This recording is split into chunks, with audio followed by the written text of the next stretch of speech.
Hi, this is Rizwan Khan working as a probationary officer in Canara bank. और recently मैंने अपना score card डाला है IBPS PO मेंस 2022 का। तो लोगों ने मुझसे पूछा कि मेरा करंट अफेयर की क्या स्ट्रेटेजी थी, क्योंकि करंट अफेयर में मेरे अच्छे मार्क्स हैं, इसलिए 21 पॉइंट समथिंग मार्क्स हैं। तो उसके लिए उस रिगार्डिंग मैं बताना चाहता हूँ कि मैंने करंट अफेयर की सिर्फ और सिर्फ 4 महीने का किया था। लास्ट के 2 महीने जो एग्ज़ाम के पास होते हैं वो मैंने कपिल काटपाल सर से किया था, और उससे पीछे के 2 महीने मैंने अफेयर्स क्लाउड से जो वीकली आती है PDF, जिसमें क्वेश्चन वाली जो डिटेल में आती है वो नहीं, जिसमें 60 क्वेश्चन आते हैं वीक के, वो की थी है ना।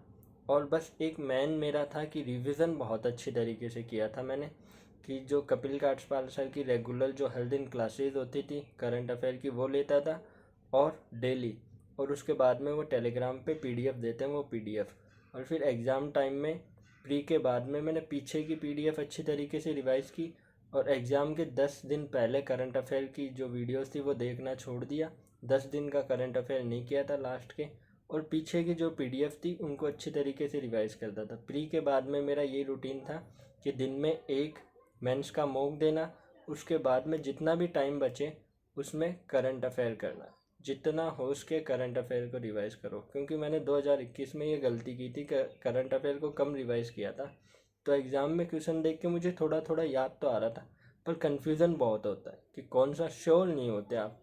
और अगर आपका रिवीजन अच्छा है तो आप मार्क्स देख रहे हो मेरे कि कितने अच्छे हैं, वो सब कुछ रिवीजन था, रिवीजन का, कि क्वेश्चन देखते ही मुझे याद आ जाते थे। इतने अच्छे थे, 7-8 बार रिवीजन करो। मेरा टारगेट रहता था कि 2 या ढाई दिन में मैं 1 मंथ का रिवीजन कर दूँ आराम से, है ना। ये था मेरा प्री के बाद में। तो अच्छी तरीके से रिवीजन करो आप करंट अफेयर का। और इंग्लिश के बारे में भी एक दो लोगों ने कमेंट किया था कि इंग्लिश की स्ट्रेटेजी क्या है। क्यों इंग्लिश का ये था कि उन्होंने ये भी पूछा था कि मॉक से हार्ड आती है, डिफ़िकल्ट आती है, या इजी आती है एग्ज़ाम में।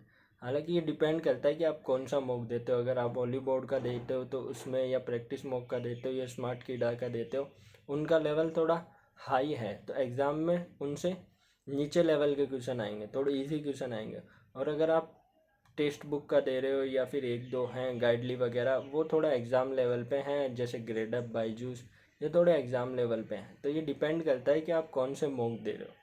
तो तब तक के लिए tata bye bye, all the best आपको सबको IBPS PO मेंस के लिए।